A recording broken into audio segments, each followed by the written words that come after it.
Good morning, Trinidad and Tobago, and welcome once again to the Bourse Report. Last week, we spoke to the situation with regard to the international equity markets and what has been happening in that particular market. Essentially, the market has been unkind, providing negative returns for investors across the region.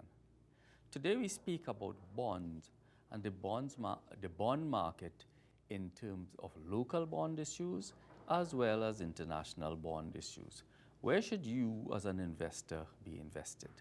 Before I do that, the main event this week is whether the Fed, that is the US Federal Reserve, will increase US dollar interest rates. What does it mean for you as an investor?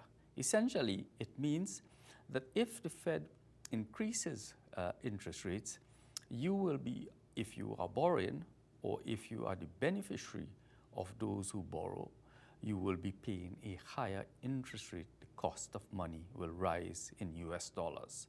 Secondly, if you are already invested, all other things being equal, in the international bond market, the value of your portfolio or of your investment will fall. Interest rates rise, valuations fall, all other things being equal. And thirdly, in terms of imports, the US dollar is likely to become stronger with an interest rate rise as investors move towards a higher yielding currency. And in that event, what you can see is that since we are more aligned to the US dollar, we can see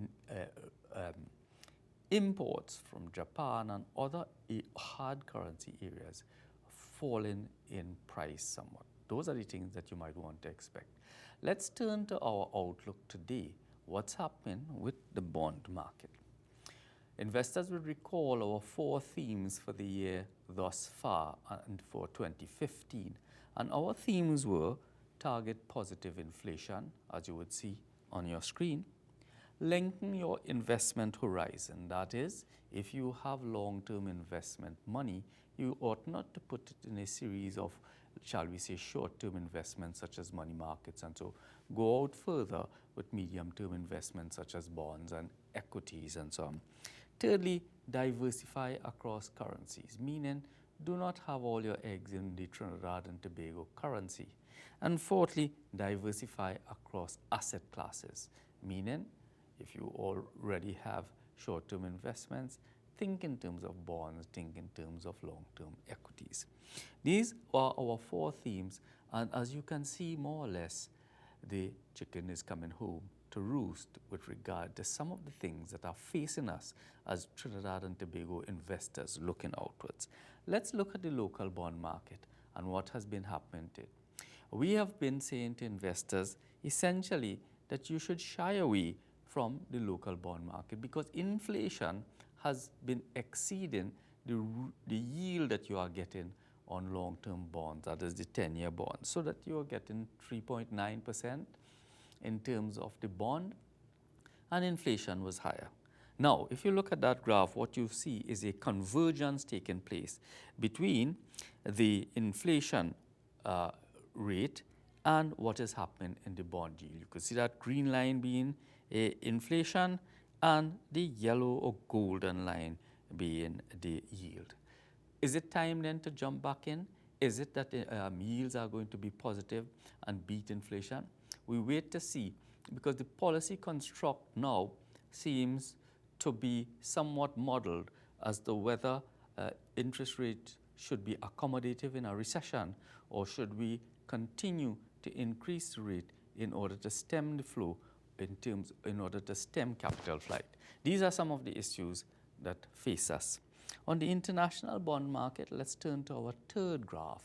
What you see is a situation that we have been reiterating throughout the year, that if you have medium-term money in a very volatile situation and you are interested in the bond market, you should have a strategy of buy and hold, so that whatever happens to interest rate, if you buy and hold to maturity, all other things being equal, you can rely upon a yield that you will well know in advance that you are getting a yield to maturity of 5% provided that there are no defaults and so on.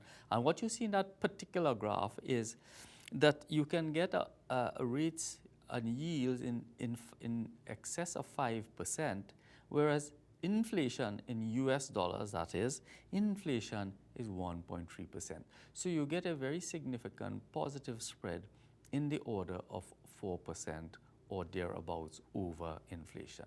These are some of the thoughts. What do you do as an investor? Well, as an investor, in a volatile market, as the market appears to be, with low energy prices, with the slowdown in China and so on, even though there were some good statistics about improvements in China.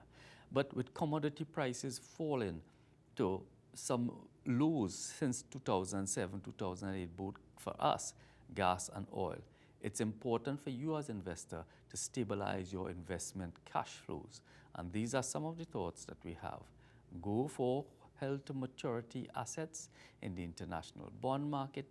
It's still time to hold in the local bond market because of what's happening with inflation and interest rates. And stay close to our themes, which I want to reiterate are, you should go for positive adjusted inflation returns. One, you should think in terms of lengthening your investment horizon, where you would get better yields as you go further out. Diversify your currency holdings and diversify across asset classes. And I want to say that investors have sometimes said to me, look, we don't have that much money, and how can we do all of these things? And the answer is, you have to start somewhere. The answer is, you have to think in terms of using a mutual fund vehicles for investment outside and so on, where you can invest with smaller sums. Have yourself a wonderful investment week, and look for us in the newspapers. Look for us, this particular report, at our website, bourseinvestment.com. And look for our mutual funds returns, both under the rubric Bourse and Save Invest, again in the newspaper today. Have yourself a wonderful investment week. This is Subhash Ram Kilawan for the Bourse Report.